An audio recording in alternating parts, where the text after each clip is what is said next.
అయితే నెలకొంది. ఆయన తిరుమలకి వెళ్తారా వెళ్ళరా, వెళ్తే స్వామివారిని దర్శించుకునేటువంటి క్రమంలో డిక్లరేషన్ ఇస్తారా ఇవ్వరా, ఆయన అసలు అధికారులు అడుగుతారా అడగరా, అనేక ఉత్కంఠ భరిత క్షణాల నడుమ ఎట్టకేలకు ఈ ఉత్కంఠకైతే తెరపడింది. తాను తిరుమల పర్యటన అయితే రద్దు చేసుకున్నట్టు జగన్మోహన్ రెడ్డి మరి ప్రెస్ మీట్ పెట్టి చెప్పారు. అయితే దీనికి సంబంధించి అనేక ఆరోపణలు కూడా చేశారు. అయితే గతంలో చూస్తే నేను ముఖ్యమంత్రిగా ఉన్నప్పుడు కూడా నేను తిరుమల వెళ్ళానన్నారు. నా తండ్రి రాజశేఖర్ రెడ్డి ఆయన ఎన్నిసార్లు తిరుమల వెళ్ళలేదు, స్వామివారికి పట్టు వస్త్రాలు సమర్పించలేదా, ఆ తండ్రి బిడ్డనే కదా నేను కూడా, నన్ను ఎందుకు ఈ విధంగా మాట్లాడుతున్నారన్నారు. సో దానికి సంబంధించి ఆయన కొన్ని కీలకమైనటువంటి అంశాలు ఏమవుతారు, కొన్ని సెన్సేషనల్ కామెంట్స్ చేశారు తన కులం గురించి, తన మతం గురించి. ఒకసారి జగన్మోహన్ రెడ్డి ఏం మాట్లాడారు ఒకసారి విందాం. ఒకసారి బయట ప్లీజ్ చేయండి, జగన్మోహన్ రెడ్డి మాట్లాడిన బయట.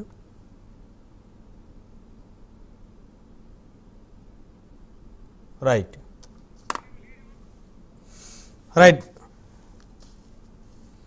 అయితే ముఖ్యమంత్రి చంద్రబాబు నాయుడు కూడా ప్రెస్ మీట్ పెట్టి దీనికి సంబంధించి అనేక అంశాలు లేవనెత్తారు. సో తను ఎవరు కూడా, అంటే జగన్మోహన్ రెడ్డిని ఎవరు కూడా ఆలయాలకు వెళ్ళొద్దు అని చెప్పేసి ఎవరు కూడా చెప్పిన పరిస్థితి లేదు. ఆలయాలకు వెళ్ళినటువంటి క్రమంలో ఖచ్చితంగా ఆలయం యొక్క నియమ నిబంధనలు ఖచ్చితంగా, ఆచార వ్యవహారాలు ఖచ్చితంగా పాటించాలి. అయితే నువ్వు క్రిస్టియన్వా లేకపోతే హిందువా ఏదైనా మాకేం అభ్యంతరం లేదు, ఎవరు ఏ మతమైనా ఉండొచ్చు. అయితే నువ్వు క్రిస్టియానిటీ తీసుకున్నావంటే బహిరంగంగా చెప్పు, దానికి ఏం తప్పులేదు. నువ్వు స్వామివారి సంబంధించి ఆలయ ప్రతిష్టతకు సంబంధించి అన్ని మతస్థులు వస్తే డిక్లరేషన్ ఇచ్చి రావాల్సిన అవసరం ఉంటుంది. డిక్లరేషన్ ఇచ్చి స్వామివారిని దర్శించుకో. దాన్ని నేను ఎవరు కూడా అడ్డు చెప్పిన పరిస్థితి అయితే లేదు, ఎవరు కూడా అడ్డు చెప్పలేదు. ఎందుకు ఈ విధమైనటువంటి అబద్ధాలు మాట్లాడుతున్నావు? ఒక్క డిక్లరేషన్స్ మీద సంతకం చేసి శ్రీవారిని దర్శించుకోవాల్సినటువంటి నువ్వు ఎందుకు ఆగిపోయావు అని చెప్పేసి ముఖ్యమంత్రి ప్రశ్నించారు. అయితే అసలు జగన్మోహన్ రెడ్డి ఏమన్నారని చెప్పేసి ఒకసారి చూద్దాం. ఆయన మాటలు విన్న తర్వాత ఒకసారి మనం డిబేట్లోకి వెళ్దాం. తిరుమల తిరుపతి దేవస్థానానికి నేను రాకూడదట, పోకూడదట. కారణం ఏమిటంటే నా మతమట. నేను అడుగుతా ఉన్నా, నా మతం ఏమిటి అని అడుగుతా ఉన్నారు. అడుగుతా ఉన్నా నా మతం ఏమిటని. అవును, 4 గోడల మధ్య నేను బైబిల్ చదువుతాను, తప్పేముందే? బయటికి పోతే హిందూ సాంప్రదాయాలను నేను అనుసరిస్తాను, గౌరవిస్తాను. బయటికి పోతే ఇస్లాంను అనుసరిస్తాను, గౌరవిస్తాను. బయటికి పోతే సిక్కిజంను అనుసరిస్తాను, సిక్కిజంను నేను గౌరవిస్తాను. నా మతం ఏమిటని అడుగుతా ఉన్నారు. నా మతం మానవత్వం. డిక్లరేషన్లో రాసుకుంటానేమో రాసుకుంటా. ఈరోజు తిరుమల తిరుపతి దేవస్థానానికి నేను రాకూడదట, పోకూడదట. కారణం ఏమిటంటే నా మతమట. నేను అడుగుతా ఉన్నా, నా మతం ఏమిటి? రైట్. మరిది ఇప్పటివరకు ఏ రాజకీయ నాయకుడు చేయనటువంటి కామెంట్స్గా చూడాలి. నా మతం మానవత్వం, డిక్లరేషన్లో రాసుకోండి అని మాజీ ముఖ్యమంత్రి మాట్లాడారు. సో మరి దీని మీద చర్చిద్దాం. ఇదే వాళ్ళ ప్రైమ్ డిబేట్. ఈ ప్రైమ్ డిబేట్లో మనతో పాల్గొనడం కోసం కోసంపూడి శ్రీనివాస్ గారు, జనసేన పార్టీ సీనియర్ నాయకులు, రాష్ట్ర అధికార ప్రతినిధి మనతో స్టూడియోలో అందుబాటులో ఉన్నారు. అదేవిధంగా సయ్యద్ రఫీ గారు, టీడీపీ రాష్ట్ర అధికార ప్రతినిధి మనతో జూమ్ కాల్ అందుబాటులో ఉన్నారు. అదేవిధంగా ఆంజనేయ రెడ్డి గారు, భారతీయ జనతా పార్టీ సీనియర్ నాయకులు మనతో జూమ్ కాల్ అందుబాటులో ఉన్నారు. అదేవిధంగా కొమ్మూరి కనకారావు గారు, మాజీ కార్పొరేషన్ చైర్మన్, వైఎస్ఆర్సీపీ అధికార ప్రతినిధి మరి కొద్దిసేపట్లో వారు జాయిన్ అవుతారు. ముందుగా కుసుంబుడి గారితో మాట్లాడదాం. కుసుంబుడి గారు, గుడ్ ఈవినింగ్ అండి. Good evening. So Jaganmohan Reddy గారిని అడ్డుకుంటాము అని చెప్పేసి చాలామంది వ్యాఖ్యానించారు హిందూ ధార్మిక సంఘాలు. అయితే ఎందుకు అన్నారంటే, మీరు డిక్లరేషన్ ఇచ్చి స్వామివారిని దర్శించుకోండి, మాకు ఎలాంటి అభ్యంతరం లేదు, డిక్లరేషన్ ఇవ్వకుండా మీరు వెళ్ళటానికి లేదని చెప్పేశారు. అయితే ఆయన డిక్లరేషన్ ఇచ్చి వెళ్ళినట్టయితే బాగుండేది. మరి ఎందుకనో ఆగిపోతూ అసలు మతం గురించి, కులం గురించి మాట్లాడారు. మనం కొంత బయట ప్లే చేసాం ఆల్రెడీ. మధ్యాహ్నం ఆయన ప్రెస్ మీట్ కూడా అందరు చూశారు, మీరు చూసే ఉంటారు. నా కులం ఏంటో తెలియదా, నా మతం ఏంటో తెలియదా అన్నారు. నా మతం మానవత్వం, డిక్లరేషన్లో రాసుకోండి అన్నారు. ఎవరు రాసుకోవాలి సార్? బ్రహ్మనాయుడు గారు, మీకు ప్యానెల్లో ఉన్న పెద్దలందరూ నమస్కారం అండి. కళ్ళార్పకుండా అబద్ధాలు చెప్పడంలోని, ఇష్యూని డైవర్షన్ చేయడంలోని జగన్మోహన్ రెడ్డి పిహెచ్డీ చేశాడు. నేను ఎందుకు అంటున్నానంటే, ఇందాక చంద్రబాబు గారు కూడా మాట్లాడినట్టు ఆయన ఎవరు వెళ్ళొద్దు అనలేదు. అవును, ఎవరైనా సరే ధార్మిక సంఘాలు కూడా అడ్డుకున్నది ఏంటి అంటే మీరు వెళ్ళండి కానీ డిక్లరేషన్ మీద సైన్ చేసి వెళ్ళండి అన్నారు. ఉమ్. దానికి ఆయన ఏం సమాధానం చెప్తాడు? గత 5 సంవత్సరాలు ముఖ్యమంత్రిగా ఉన్నప్పుడు నేను ఎప్పుడు అడ్డుకోలేదు, అంతకుముందు నా తండ్రి గారు ముఖ్యమంత్రిగా ఉన్నప్పుడు కూడా ఎవరు అడ్డుకోలేదు, ఆ తండ్రి కొడుకునే కదా. ఇప్పుడు వారే రాజు అయినప్పుడు వారిని ఎవరు అడ్డుకుంటారు? అది అయితే మనం ఏమంటామంటే మేము చెప్తుంది కూడా అదే. ఉమ్. గత మీ తండ్రి తప్పు చేశాడు, అదే తప్పును నువ్వు ముఖ్యమంత్రిగా ఉన్నప్పుడు చేసావు. ఈరోజు ప్రతిపక్షంలో ఉండి కూడా అదే తప్పు చేయడానికి సిద్ధపడుతున్నావు. నువ్వు గదిలో 4 గోళ్ల మధ్యన బైబిల్ చదువుకుంటున్నావు అన్న సంతోషం. బయటకు వచ్చి నువ్వేం చెప్తున్నావు?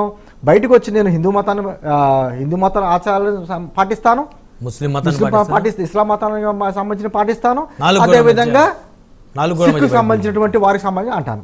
ఈ రోజు మీరు ఎక్కడికైనా ఒక గురుద్వారాకి వెళ్తారు. సపోజ్ గురుద్వారాకి వెళ్ళినప్పుడు ఎటువంటి వ్యక్తి వెళ్ళినా తలకి ఒక జెంట్స్ క్లాత్ కట్టుకోవాలి. ఓకే. క్లాత్ కట్టుకోకుండా ఏ సిక్కు గురుద్వారాలోకి అడగడానికి లేదు, వాళ్ళు అడుగు పెట్టనివ్వరు. అంతెందుకు, మనకు శబరిమల వెళ్తాం, మాల వేసుకుంటేనే ఆ 18 మెట్లు ఎక్కుతారు, మాల వేసుకోకుండా కూడా వెళ్తారు. కానీ వాళ్ళకి ఆ 18 మెట్లు ఎక్కే అర్హత హిందువులైనా ఉండదు. ఓకే, ఉండదు. అది ఆ స్వామి వారికి ఆచారం. అదే విధంగా గురువారి కావచ్చు, లేకపోతే కన్యాకుమారిలో అమ్మవారి దర్శనం కావచ్చు, సుచేంద్రం టెంపుల్, కొన్ని టెంపుల్స్ లో ఎటువంటి వ్యక్తి వచ్చినా కూడా షర్ట్ తీయాల్సిందే మగవాళ్ళు. ఆ సాంప్రదాయాన్ని పాటించాలి. నువ్వు అది పాటించట్లేదు కాబట్టి సమస్య వచ్చింది. నేనేమంటానంటే జగన్మోహన్ రెడ్డి అని పేరు మార్చేసానికి అహం మోహన్ రెడ్డి అని పెట్టాలి. ఎందుకంటే ఆయనకి అహం అడ్డొచ్చింది, ప్రతిదానికి అహం. ఈ రోజున అక్కడికి వెళ్ళి ఒక సైన్ చేసి చక్కగా దర్శనం చేసుకుంటే ఎవరో కాదనరు, ప్రపంచవ్యాప్తంగా హిందువులందరూ కూడా సంతోషపడేవారు. అది మానేసి ఇలా ప్రెస్ మీట్ పెట్టి మళ్ళీ విధంగా అంటే ఆల్రెడీ ఒక ఇష్యూ నడుస్తుంది. తిరుమలలో అపచారం జరిగింది, లడ్డు ప్రసాదంలో కల్తీ నెయ్యి వాడారని చెప్పేసి అంటున్నారు. ఏమంటామంటే అది ఒక ఇష్యూ మాత్రమే. ఇప్పుడు కొండలో నీళ్లు పోస్తామంటే పూర్తిగా నిండిపోయింది, ఆ తర్వాత గ్లాస్ పోసిన ఏమవుద్ది, కిందకు ఒలిగిపోతాయి కదా. అలాగే జగన్మోహన్ రెడ్డి గారి పాపాలు పూర్తిగా నిండిపోయిన తర్వాత ఈ రోజు కల్తీ నెయ్యి అనే వ్యవహారం అలా పడింది. ఇప్పుడు పొంగింది కాబట్టి బయటకు వచ్చింది. గత 5 సంవత్సరాల్లో మనం ఇన్ని చూడలేదు. రామతీర్థం ఇష్యూ కావచ్చు, అంతర్వేది తీర్థం రథం కాల్చివేత కావచ్చు, బిట్రగుంటలో నెల్లూరు జిల్లా బిట్రగుంటలో రథం కాల్చివేత కావచ్చు, పిఠాపురంలో అమ్మవారి విగ్రహాల ధ్వంసం కావచ్చు, విజయవాడలో వెండి సింహాలు కొట్టేయడం కావచ్చు. ఇవన్నీ ఒకటి చెప్పకుండా దాదాపు 100 మీద జరిగినాయి కదా. అప్పుడు ఎప్పుడు మాట్లాడలేదే. ఈ రోజు పెద్ద మొత్తం మాట్లాడుతూ ఆయన లౌకికవాదం అని మాట్లాడుతున్నారు. ఇండియన్ దాని ఏమంటారు, కాన్స్టిట్యూషన్లోనే ఉంది అది లౌకికవాదం అంటారు ఆయన. లౌకికవాదం అంటే ఏంటంటే నీ రాజకీయాల్లో మతాన్ని ప్రవేశించి పెట్టకూడదు, రాజకీయాలు మతాలకు అతీతంగా ఉండాలి, మన మతాన్ని మనం ప్రేమించాలి, ఎదుటి మతాలను గౌరవించాలి. అదే లౌకికవాదం. భారతీయ సాంప్రదాయం గొప్పతనం అదే. ఈ రోజున అక్కడ రఫీ గారు ఉన్నారు, వారి మతానికి సంబంధించినటువంటి ఆచారాలు పాటిస్తానే ఇతర మతాలను గౌరవిస్తారు. అవును, అదే లౌకికవాదం. అది మానేసి నాకు నా ఇష్టం వచ్చినట్టు మాట్లాడుతున్నాం, అవతల వ్యక్తుల మనోభావాలని, అవతల వ్యక్తుల వాళ్ళ సాంప్రదాయాలని దూషిస్తారంటే కుదరదు. ఇది ఏమి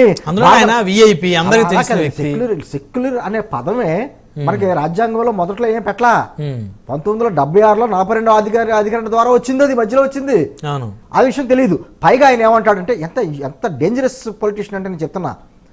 అతను నాకే ఇలా ఉందంటే దళితులకి దళితులు అనే పదం ఎందుకు వచ్చింది? ఈ రోజున నిర్భయంగా దళితులు అంటే ఎవరు ఆయనకు అర్థం కాదు. ఏంటంటే దళితులు అంటే ఎవరు? హిందువులే. అవును, ఒకవేళ హిందూ మతాచారాలు పాటించకపోతే వాళ్ళు దళితులు కారు. మీకు అర్థమైందా? హిందూ మతాచారాలు పాటించకుండా వేరే మతాచార పాటించాలి బీసీసీలోకి వెళ్తారు. హిందూ మతం ఆచరిస్తాను నిమ్మన కులాల వాళ్ళే ఎస్సీ ఎస్టీలో ఉంటారు. ఆ వ్యత్యాసం ఆయనకి తెలీదు. అంటే గ్రామాల అంశం పక్కన పెడితే కూసంపూడి గారు, పట్టణాలు ఇప్పుడు హైదరాబాద్ లాంటి మహానగరాల్లో దేవుడి పూజల దగ్గరుండి చేసేవాళ్ళు బస్తీలు అందరూ దళితులే, అందరూ హిందువులు. అదే అంటే అంటే ఏంటంటే ఎస్సీ ఎస్టీలు లేకపోతే దళితులు అనే పదాన్ని ఉపయోగించి ఒక విధమైనటువంటి మతాల మధ్య కులాల మధ్య చిచ్చు పెట్టే కార్యక్రమం గత 5 సంవత్సరాలు చేశాడు కదా. అదే కార్యక్రమం ఇంకా కొనసాగిస్తున్నాడు ఆయన. అంటే వాళ్ళని ఒక దళితులకి జగన్మోహన్ రెడ్డి గారి హయాంలో జరిగినటువంటి అన్యాయం ఎవరి హయాంలో జరగలేదు. డాక్టర్ సుధాకర్ కాడి నుంచి డ్రైవర్ సుబ్రహ్మణ్యం వరకు జరిగిన అరాచకాలని మనకు తెలుసు కదా. ఒక దళితులు హత్య చేసి వారిని పార్సల్ చేసిన వ్యక్తినే పక్కన కూర్చోబెట్టుకున్నాడు ఆయన. ఈయన దళితుల గురించి మాట్లాడే అర్హత జగన్మోహన్ రెడ్డికి ఉందా? ఈ రోజున ఇందాక చంద్రబాబు గారు కూడా చెప్పారు, ఏదైతే నీ ఇష్యూ వచ్చిందో ఆ ఇష్యూలో బయటకు వచ్చిన తర్వాత దాని మీద ఒక విచారణ చేశారు. దానికి ముందే విజిలెన్స్ విచారణ జరుగుతుంది అక్కడ. ఇది ఒక ఇష్యూయే కాదు, ఆహారం అక్కడ అన్నప్రసాదాలు జరిగే కల్తీ కావచ్చు, లేకపోతే అక్కడ ఇంజనీరింగ్ డిపార్ట్మెంట్ సంబంధించినటువంటి కొన్ని వర్క్స్ ఇస్తారు కదా, వాటిలో జరిగిన అవినీతి కావచ్చు, శ్రీవాణి టికెట్లు, శ్రీవాణి ట్రస్ట్ జరిగినది, మొత్తం అన్నిటి మీద విచారణ జరుగుతుంది, విజిలెన్స్ విచారణ జరుగుతుంది. అన్ని జరిగిన ఇప్పుడు సిట్ వేశారు. సిట్ వస్తుంది. ఈయన ఏమంటాడు, బీజేపీ వారు మందలించవచ్చు కదా అన్నారు. అసలు సిట్టు విచారణ బయటకు వచ్చిన తర్వాత విచారణ ఆధారంగా ఎవరిని విమర్శించాలో ఏమని విమర్శించాలో అన్ని బయటకు వస్తాయి. ఈ రోజు కేంద్రంలో పెద్దలో మాట్లాడారు తప్పు జరుగుతుంది అని చెప్పేసి. గత 5 సంవత్సరాలు జరిగింది. గత 5 సంవత్సరాల్లో మీరు అధికారంలో ఉన్నారు కాబట్టి, ముఖ్యమంత్రి స్థాయి వ్యక్తి కాబట్టి మిమ్మల్ని ఎవరిని అడ్డుకోలేదు అంతే. అంటే అపచారం జరగలేనట్టు కాదు, అవమానించు. ఆ రోజున అందరూ ధార్మిక సంఘాలు మాట్లాడారు. ఆ రోజున మనం ఎవరు ఏం చేయలేపారు ముఖ్యమంత్రి కాబట్టి. ఈ రోజున ఖచ్చితంగా నువ్వు అలా చేసి ఉండుంటే నిజంగా ఒక రాజకీయవేత్తగా కావచ్చు, లేకపోతే మాజీ ముఖ్యమంత్రిగా కావచ్చు, లేకపోతే పులివెందుల శాసనసభ్యుడిగా ఒక గౌరవం ఉండేది. అంటే కేవలం అహం అనేది ఒక అడ్డొచ్చిన తర్వాత అడ్డొచ్చి అతను సంతకం ఇంత స్క్రిప్ట్ చదివాడు కదా ఆయన. ఎక్కడైనా సరే మళ్ళీ డిక్లరేషన్ పెట్టగలంటాడు. రాసుకోండి, నా డిక్లరేషన్లో నా మతం మానవత్వం రాసుకోమని. మరి ఆయన సిబిఐ కేసుల్లో నేను క్రిస్టియన్ అని రాసుకున్నాడు. ఆ రోజున మానవత్వాన్ని రాసుకోలేకపోయాడే. ఈ రోజున గుర్తుకొచ్చిందా? కులాల మీద రెచ్చగొట్టదో, మతాలను రెచ్చగొట్టే విషయంలో మానవత్వం అనే విషయం గుర్తుకొచ్చిందా నీకు? సిబిఐ కేసులో వచ్చినప్పుడు దాంట్లో అఫిడవిట్లో ఏం రాశాడంటే క్రిస్టియన్ అని రాసుకున్నాడు. చాలా చక్కగా. ఈ రోజునండి అద్భుతమైనటువంటి సాంప్రదాయం మనకుంది. శబరిమల వెళ్తున్నప్పుడు, పెద్దపాదం వెళ్తున్నప్పుడు అక్కడ వేవర్ మసీద్ ఉంటుంది. మసీద్ దగ్గర కొబ్బరిగా కొట్టి పాదయాత్ర చేస్తారు. అంత అద్భుతమైనటువంటి సాంప్రదాయం ఉంది. ఇప్పుడు కడప వెళ్తాడు, జగన్మోహన్ రెడ్డి గారు వెళ్తారంటే కడప వెళ్ళిన తర్వాత దర్గాకి వెళ్తాడు. దర్గాకి వెళ్ళినప్పుడు అక్కడ ఉన్నట్టు సాంప్రదాయం ఛాత్ర ఏదో ధరిస్తాడో అక్కడికి వెళ్ళి సాంప్రదాయం చేస్తాడు. రొట్టెల పండుగకి ఎంతో మంది నెల్లూరు జిల్లాలో హిందువులు వెళ్తారు. అక్కడ ఉన్నటువంటి సాంప్రదాయాలు పాటిస్తారు. కోసంపొడి గారు, వెంకటేశ్వర స్వామి గారు, బీబీ నాంచారం గారిని చేసుకోలేదు అంటారు కదా, మరి వారిని దర్శించట్లేదా? తిరుమల వెళ్తే ఏ గుడికి ఎవరో వెళ్ళొద్దని కానీ ఎవరో కానీ అనరు. చర్చికి మనం వెళ్తాం. చర్చికి వెళ్ళినప్పుడు మన మహిళలు కూడా ఎవరైనా వెళ్తున్నప్పుడు అక్కడ ప్రార్థన చేసుకుంటే నెత్తి మీద ఖచ్చితంగా చేసుకుంటారు. ఆ సాంప్రదాయం మనం పాటించాలి. మసీద్కి వెళ్తే కొన్ని సాంప్రదాయాలు ఉంటాయి, అలా సాంప్రదాయాలు పాటించాలి. ఇప్పుడు చర్చికి వెళ్తా, ఇప్పుడు మీరు చెప్పారు అక్కడ సాంప్రదాయాలు పాటించకుండా పూలు బొట్టు పెట్టుకొని చర్చికి రానిస్తారా? అంటే బొట్టు పెట్టుకున్న తప్పేం లేదు. కాకపోతే ఆడవారంటే పైన వస్త్రం ధరించాలి, వెళ్ళొచ్చు, తప్పేం లేదు. ఎవరు అడ్డు పెట్టరు. వాళ్ళకి లిమిట్ కూడా ఏముండదు. ఎవరు ముందు వచ్చినా వాళ్ళు ముందే కూర్చొని ప్రార్థన చేసుకుంటారు. ఏంటంటే భారతదేశం యొక్క గొప్పతనం అదే సనాతన ధర్మం. అంతకు మించి ఇంకేం కాదు. సనాతన ధర్మం అంటే ఏదో బ్రహ్మ పదార్థమేం కాదు. ఈ రోజున అందరూ గౌరవించుకుంటూ ఒకరి అవసరాలు ఒకరు తీర్చుకుంటూ ఒక సహజీవనం చేస్తున్నాం. కొన్ని వేల సంవత్సరాలు బట్టి ఉన్నటువంటి సంస్కృతి ఇది. మళ్ళీ కుసుంపుడి గారు మనతోటి ఆంజనేయ రెడ్డి గారు ఉన్నారు, బీజేపీ సీనియర్ నాయకులు.